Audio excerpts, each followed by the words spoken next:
जो ट्रंप कह रहे हैं वो कतई ठीक नहीं है। लेकिन ये भी तो एक सवाल है ना, इस सब के बावजूद जो 15 के सामने 10 मांगे आई हैं ईरान की, उसमें वो कह रहा है कि हमारे एलाइज को आप कुछ नहीं करेंगे। तो उसके एलाइज तो हौती हैं, हिजबुल्लाह हैं और हमास हैं। वो किन मतलब इस तरह के आतंकवादियों की बात कर रहा है, और वो कह रहा है कि हम $2 मिलियन पर शिप हम टोल वसूलेंगे। यानी अभी भी वो दुनिया से डेमोक्रेटिक वे में कोई बात नहीं कर रहा है। उसके साथ जो लोग खड़े हैं वो ट्रंप की एक कहें कि डिक्टेटरशिप या उसका जो एक वॉर मॉन्गरिंग है उसके खिलाफ खड़े हैं, लेकिन ईरान के साथ भी कोई नहीं खड़ा है। ये भी समझना आप कह रहे हैं ईरान समझौता नहीं करेगा, अब ये देखना है ट्रंप वॉक द टॉक करते हैं कि नहीं करते हैं। जो बोल रहे हैं वो करेंगे कि असल बात वही है, और ट्रंप को अगर डील मिलेगी तो वो करेंगे। ठीक है। ईरान ने क्या किया?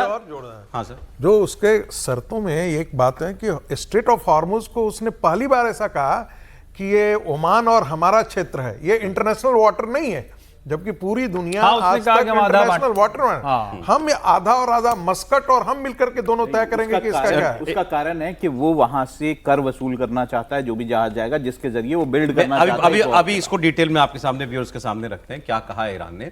अभी ईरान एक्चुअली गल्फ में अमेरिका के मददगार देशों पर भी कहर बरपा रहा है। सऊदी अरब की जिस जुबैल इंडस्ट्रियल एरिया पर ईरान ने अब अपनी मिसाइलों का रुख किया है, वो सऊदी की आर्थिक रीढ़ है। कुल जीडीपी का 7 से 12% हिस्सा इस एक इंडस्ट्रियल जोन से आता है। एक पेट्रोकेमिकल हब है। सऊदी अरब के पूर्वी प्रांत में बसा जुबैल स्पेशलाइज्ड इंडस्ट्रियल कॉम्प्लेक्स, यहां बहुत ज्यादा बड़ी इंडस्ट्रियल एक्टिविटी होती है, बहुत बड़ी पोर्ट फैसिलिटी है। और ईरान ने इस शहर पर हमला करके सऊदी अरब की आर्थिक नब्ज पर एक तरीके से वार किया है। ये उसकी वार्निंग है कि मैं ये कर रहा हूं और मैं ये हर जगह कर सकता हूं जितनी गल्फ कंट्रीज हैं। अब ये जो ट्रंप बार बार कहते हैं एक भी पुल नहीं बचेगा, उन्होंने कहा देखिए हमने कितना बड़ा पुल गिरा दिया वहां पर। तो ईरान के करज में वो जो एक बड़ा पुल गिरा था, ये वेस्ट एशिया का सबसे ऊंचा पुल था। इस पर बॉम्बिंग की पिक्चर्स नहीं आई हैं, वो मैं आपको दिखाना चाह रहा था। ये देखिए किस तरीके से इस ब्रिज को जो है वो टारगेट करके ढाया गया है।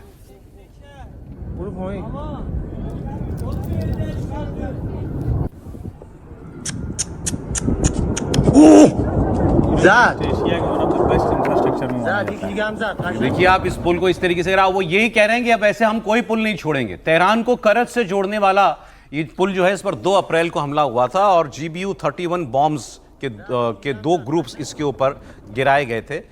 ये एक मेजर इंफ्रास्ट्रक्चर प्रोजेक्ट जो है वो उनका था। अब जो एक बात आप कह रहे थे, अगली खबर पे आ जाइए। ये ईरान ने ईरान के एक सीनियर अधिकारी ने वीडियो संदेश जारी किया है।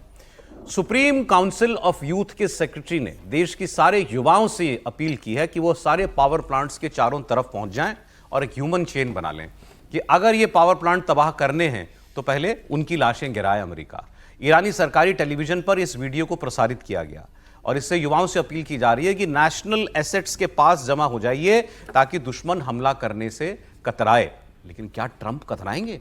वो तो सब कह देंगे ये सब IRGC के आदमी थे, ये तो सब जो एसी सत्ता से जुड़े हुए लोग थे, उनको क्या फर्क पड़ता है। एक बात ये, अब बात आते हैं कि ये नेगोशिएशन हो रही है कि नहीं हो रही। अगली खबर तो चर्चा ये चल रही थी कि पाकिस्तान इसमें कोई रोल प्ले कर रहा है। ये साफ है कि पाकिस्तान एक रोल प्ले कर रहा है। ईरान ने अमेरिका की शर्तें मानने से इनकार कर दिया, ये भी ठीक है। अब अमेरिका की तरफ से मुख्य वार्ताकार वो वाइस प्रेसिडेंट JD वैंस हैं, ये भी ठीक है। और नेगोशिएट वो पाकिस्तान के जरिए ही कर रहे हैं। ट्रंप से पूछा गया कि क्या पाकिस्तान के through JD Vance communicate Iran के लोगों से कर रहे हैं और क्या इन पर्सन भी उनकी बातचीत हो सकती है। ट्रंप ने कहा हाँ।